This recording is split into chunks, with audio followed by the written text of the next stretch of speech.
मैं परमेश्वर पिता का धन्यवाद देती हूँ आज के दिन के लिए, इस सुंदर समय के लिए कि उसने एक बार फिर से हमको ऐसा मौका दिया कि मैं परमेश्वर के वचन को लेकर के आने पा रही हूँ। मेरे प्रियो, हम लोग छोटे छोटे समय में छोटे छोटे शब्दों के द्वारा हम सीखने पाते हैं कि परमेश्वर का वचन हमको क्या सिखाता है। तो पिछले दिनों में हमने सीखा था कि शैतान के या मसीह विरोधी के कितने नाम हैं, इसके विषय में हमने सीखा था। और हम देखते हैं कि उसमें मोहरों का खोला जाना भी हमने देखा था। 7 मोहर का हमको वर्णन मिलता है, जिसमें से एक का खोला जाना हुआ था, उसको हमने सीखा था। और क्या देखा था? एक श्वेत घोड़े को हमने देखा था। श्वेत घोड़ा जो मसीह विरोधी प्रभु यीशु मसीह के समान हमने उसको देखा था। उसमें एक सवार है जिसके हाथ में धनुष है। धनुष जो है क्या दिखाता है कि धनुष उसके पास में तीर नहीं है, अर्थात वो घुड़सवार है, घोड़ा है, घोड़े में सवार है, वो व्यक्ति है उसके जिसके हाथ में धनुष है।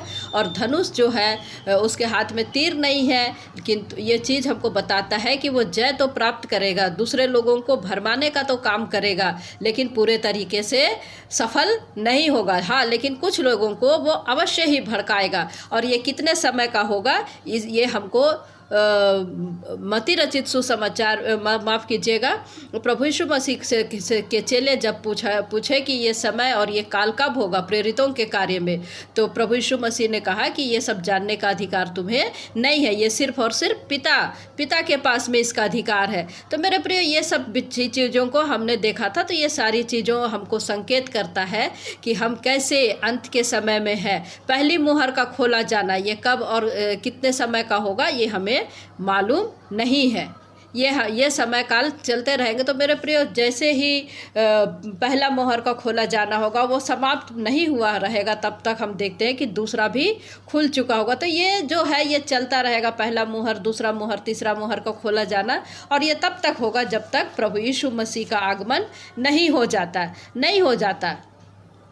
तो एक तरफ जो है शैतान अपना कार्य करेगा, शैतान अपना कार्य कर रहा है, लोगों को भरमा रहा है, लेकिन दूसरी ओर पवित्र आत्मा भी अपना कार्य कर रहा है और बहुत से लोग बचाए जा रहे हैं, बहुत से लोग प्रभु को जानने पा रहे हैं। आज हम देखते हैं कि ऐसे ऐसे जगह पर परमेश्वर का वचन पहुंच रहा है जहां पर प्रभु यीशु मसीह को लोग जानते भी नहीं थे, ऐसे जगह में पहुंच रहा है। परमेश्वर का धन्यवाद हो, कैसे लोग जो है सच्चाई को जान रहे हैं और प्रभु उनको ग्रहण कर रहे हैं और उद्धार को प्राप्त कर रहे हैं। तो मेरे प्रिय, इन सब बातों को हम देख रहे हैं। तो ये मोहर जो है ये जो है खुल चुकी है मेरे प्रियो। आज हम उसको देखेंगे, आगे का भाग को हम देखेंगे। प्रकाशित वाक्य की पुस्तक 6वां अध्याय उसका 3रा पद। जब उसने दूसरी मोहर खोली तो मैंने दूसरे प्राणी को यह कहते सुना, आ। फिर एक और घोड़ा निकला जो लाल रंग का था, और उसके सवार को यह अधिकार दिया गया कि पृथ्वी पर से मेल उठा ले, ताकि लोग एक दूसरे का वध करें, और उसे एक बड़ी तलवार दी गई। तो मेरे प्रियो, यहाँ पर हम लोग देखते हैं कि दूसरी मुहर का खुला जाना हम लोग देख रहे हैं। और उसमें क्या है, एक घोड़ा निकला जो लाल रंग का घोड़ा को हम लोग देखते हैं। और उसको जो है एक अधिकार दिया गया। क्या अधिकार दिया गया? मेल उठाने का अधिकार, पृथ्वी पर से मेल उठा ले, ये अधिकार जो है उसको दिया गया। तो इसका क्या अर्थ है? देखिए, इसका क्या अर्थ है हम लोग देखेंगे। और उसको क्या दिया गया? उसे एक बड़ी तलवार दी गई। तो हम लोग यहेजकेल की पुस्तक में हम लोग देखते हैं 14 अध्याय यहेजकेल 14 का 21 में देखते हैं कि क्योंकि प्रभु यहोवा यूँ कहता है, मैं यरूशलेम पर अपने चारों दंड पहुँचाऊँगा, अर्थात तलवार, अकाल, दुष्ट जन और मरी, जिनसे मनुष्य और पशु सब उसमें से नष्ट हो जाएंगे। तो मेरे प्रिय, ये जो है परमेश्वर का दंड है। 4 प्रकार से परमेश्वर जो है दंडित कर रहा है। कैसे? तलवार से, अकाल से, दुष्ट जंतु से, मरी से। और ये तलवार क्या कर रहा है? तलवार क्या दिखाता है? तलवार बड़े बड़े युद्ध को दिखाता है, और क्या दिखाता है? वे एक दूसरे का वध करेंगे। और हम प्रकाशित वाक्य में 6वां अध्याय का हम लोग 3रा पद में हम लोग क्या देख रहे हैं कि उसको अधिकार मिला है कि पृथ्वी पर से मेल उठा ले, तो कौन सा मेल की बात कर रहा है यहाँ परमेश्वर का वचन? यहाँ पर परमेश्वर का वचन कौन सी मेल की बात कर रहा है?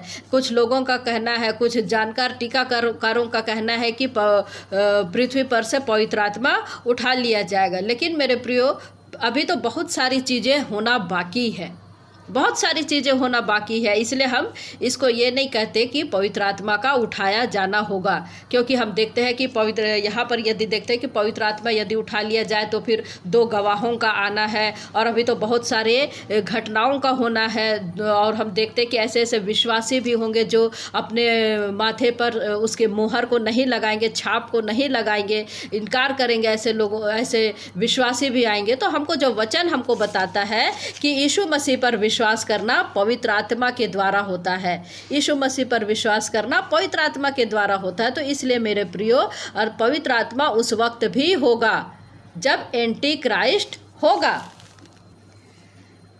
तो मेरे प्रियो, पवित्र आत्मा तो उस वक्त भी होगा जब एंटी क्राइस्ट होगा, अर्थात जो है मेल उठाए जाने को हम देखते हैं कि ये पवित्र आत्मा का उठाया जाना नहीं हो सकता। तो मेल उठाए जाने का क्या अर्थ है? मेल उठाए जाने का अर्थ है कि लोग इतने स्वार्थी हो जाएंगे, इतने अपने आप को ही सिर्फ चाहने वाले लोग कि एक दूसरे का वध करने से भी नहीं हिचकेंगे। और ये बड़े बड़े युद्ध को बताता है। फर्स्ट वर्ल्ड वार को हम लोग देखते, सेकंड वर्ल्ड वार को हम लोग देखते। तो मेरे प्रियो, यहाँ पर जो है मेल उठाए जाने को, यही चीज़ को हमको दर्शाता है कि जो मेल उठाए जाने वाली जो बात है, वो वध करने वाली जो बात है और तलवार की जो बात है, ये तीसरे विश्व युद्ध या फिर एक बहुत बड़े खतरा की ओर हमको इशारा करता है या संकेत करता है। हो सकता है कि ये आतंकवाद भी हो सकता है, हो सकता है, क्योंकि ये हमको देखते हैं कि आतंकवाद जो है किसी विश्व युद्ध से कम नहीं। और हम लोग आज देख रहे हैं कि कितने इजराइल के साथ में अटैक हो रहा है, कितने इजराइल और ईरान में हम लोग फिलिस्तीनों के साथ में देख रहे हैं।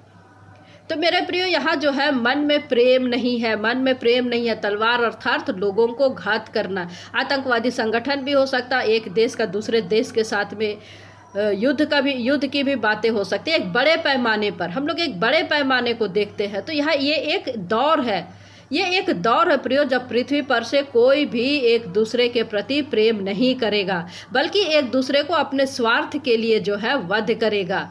क्योंकि यहाँ पर हम लोग क्या देख रहे हैं, और ये तलवार वध होना है, वध दे रहा है मेरे प्रियो, और उसे एक बड़ी तलवार दी गई। देखिए, जिसको यहाँ पर जो हम लोग देखते हैं मत्ती रचित सुसमाचार में प्रभु यीशु मसीह ने बहुत पहले ही कह दिया है। मत्ती 24 का हम लोग देखते हैं 6वां अध्याय को देखते हैं। क्या लिखता है? तुम लड़ाइयों और लड़ाइयों की चर्चा सुनोगे तो घबरा न जाना, क्योंकि इनका होना अवश्य है, क्योंकि इनका होना अवश्य है। इसके पहले जो चिन्ह हम लोग देखते हैं कि यीशु मसीह के चेलों ने जो पूछा था, तो यहाँ पर जगत के अंत का क्या चिन्ह होगा, तब यहाँ पर हम लोग देखते हैं कि यीशु ने उनको उत्तर दिया कि सावधान रहे, सावधान रहो, कोई तुम्हें भरमाने ना पाए। और ये पहली मुहर को हम लोग देखते हैं, पहली मुहर का खुला जाना, कि कैसे झूठे भविष्यवक्ता, झूठे मसीही लोग, झूठे प्रचारक लोग उठ खड़े हुए, जो आज हमको बहुतायत से दिखता है, बहुतायत से दिखता है मेरे प्रियो। तो ये हो चुका है। और दूसरी जो हम लोग देख रहे हैं यहाँ पर, दूसरी मुहर का खुला जाना में हम लोग देख रहे हैं वध की बात हो रही है, युद्ध की बात हो रही है, तलवार की बात हो रही है, जिसके विषय में प्रभु यीशु मसीह ने हमको 24 अध्याय मत्ती में 6वां पद में कहता है, तुम लड़ाइयों और लड़ाइयों की चर्चा सुनोगे। आज हम देख रहे हैं, पर हमको सचेत होना है, घबराना नहीं है, हमको परेशान नहीं होना, किंतु हमको सचेत होना, हमको सावधान रहना है, सावधान होना है। अपने आत्मिक जीवन को हमको जांचना है और उसमें हमको तैयार रहना है मेरे प्रियो, कि हम किस प्रकार से अपने आप को बचा करके रखें। और क्या कहता है? तो तुम घबरा ना जाना, क्योंकि इनका होना आवश्यक है। और 7वें पद में क्या कहता है? क्योंकि जाति पर जाति और राज्य पर राज्य चढ़ाई करेगा। जाति पर जाति, आज हम लोग देख रहे हैं कि कैसे इजराइल को हम लोग देख रहे हैं, एक जाति इधर फिलिस्तीन, ये जाति कैसे युद्ध कर रहे हैं। ये चढ़ाई जो है बहुत इम्पोर्टेंट है मेरे प्रियो। इस जो आज हम लोग देख रहे हैं, अमेरिका की कथन को, भारत की कथन को, इजराइल की कथन को, लेबनान की हम लोग देख रहे हैं, ईरान को देख रहे हैं। तो हमको इसको समझना है, किंतु हमको घबराना नहीं है, हमको घबराना नहीं है। लड़ाइयों की चर्चा सुनोगे, लड़ाइयों को आप सुनोगे, इनकी हालत और भी अधिक खराब होगी, इनकी हालत और भी खराब होगी। और ये हो सके तो तीसरे विश्व युद्ध की ओर भी हमको दिखता है। हालांकि कोई भी देश ये नहीं चाहता कि युद्ध हो और हमारे देश का नुकसान हो, लोगों का नुकसान हो, हमारे लोगों का नुकसान हो। किंतु यहाँ पर मोहर का जब खुला जाना होता है, जब पृथ्वी पर से मेल उठाए जाने की बात हो रही है, दूसरी मोहर की खुलने की बात हो रही है, तलवार चलने की बात हो रही है, और आज हम लोग स्थिति को देख रहे हैं, देश की स्थिति को, वर्ल्ड की स्थिति को देख रहे हैं, ईरान की स्थिति को देख रहे हैं, तो हमको लड़ाइयों की चर्चा तो हम न्यूज़ में बहुत सुन रहे हैं, लेकिन हमको घबराना नहीं है, घबराना नहीं है। और हमको अपने आप को तैयार रखना है, सावधान रहना है, सचेत रहना है कि पहली बात तो ये कि हमको कोई भरमाने ना पाए। और जब इन लड़ाइयों में हम लोग देख रहे हैं तो हमको यहाँ पर हमको घबराना नहीं है। तो मेरे प्रियो, दूसरी मोहर का खोले जाने का अर्थ यही है। हम लोग अगले समय में तीसरे मोहर के बारे में हम लोग सीखेंगे। तो परमेश्वर पिता इन वचनों के द्वारा हम में से प्रत्येक को आशीष दे। Praise the Lord. जय मसीह की।